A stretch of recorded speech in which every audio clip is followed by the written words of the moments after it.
I really need a haircut. On this week's broadcast, Android users rejoice you have one less reason to be jealous of iPhone owners. Laserfiche secures a partnership with a leading electronic signature provider. 6 ways technology can boost your writing output, and more. So get ready, Bits and Bytes begins now.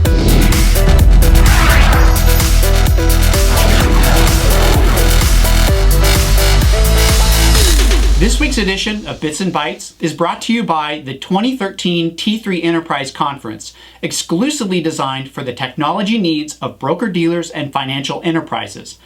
Mark your calendar for November 3rd through 5th in Chicago and register today at t3enterpriseconference.com. All the links to this week's Bits and Bytes stories are on the website, so visit fppad.com/bitsandbytes for all the details. This week's lead story is for all of you Android users out there. Now there's one less reason to be jealous of your fellow iPhone owners. Late last week, Google announced that it will be introducing an app called Android Device Manager later this month for all users of Android version 2.2 and higher, which pretty much means 98% of all the Android devices on the market.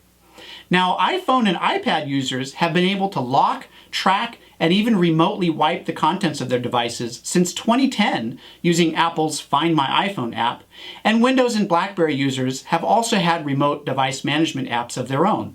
Finally, this long overdue app from Google will especially be useful for those of you using Android devices because you can now have better remote administration of lost or stolen devices that may contain personal or client information. Speaking of mobile devices, huge numbers of financial advisors are using mobile devices to stay connected and get work done while on the road. But one of the areas with significant room for improvement is the use of mobile devices to check client portfolios, especially for clients with accounts at multiple custodians. All of the major custodians have mobile apps, but those only work for clients who hold their assets with one institution. Fortunately, third-party portfolio management software providers have their own apps advisors can use to review all client holdings, regardless of where they're held.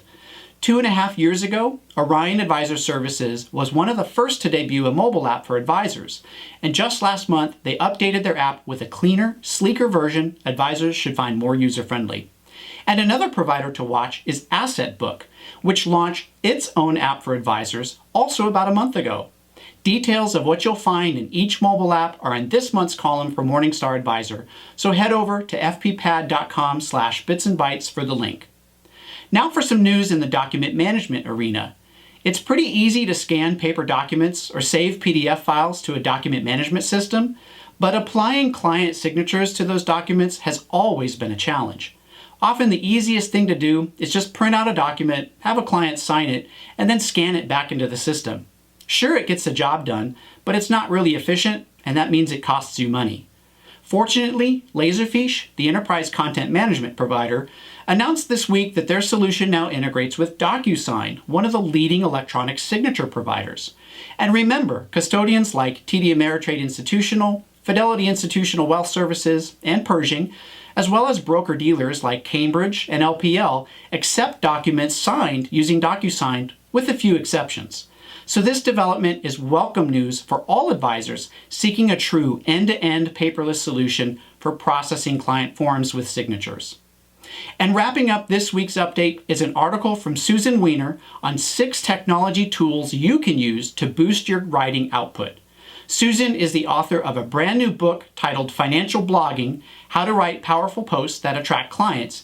And this week she shared her best technology tips on FPPad for all of you looking to build your profile with effective blog posts. To read Susan's article, as well as all the other stories in this week's Bits and Bytes, visit fppad.com/bitsandbytes for the links. And if you want to read about this week's best financial planning education updates, make sure you visit Michael Kitces's Nerd's Eye View blog at kitces.com/blog to read the latest weekend reading update. Remember, Bits and Bytes would not exist without the support of our partners, so be sure to check out the 2013 T3 Enterprise Conference, especially if you're a broker-dealer or financial enterprise looking to boost your technology both internally as well as for your representatives. Visit t3enterpriseconference.com and register today. Make sure you catch next week's episode, so sign up at fppad.com/subscribe right now to get all my future Bits and Bytes broadcasts delivered right to your email inbox. Have something to say? Contact me on Twitter @BillWinterberg or search for me out on Google+. For FPPad.com, I'm Bill Winterberg. See you next time. One take, yeah!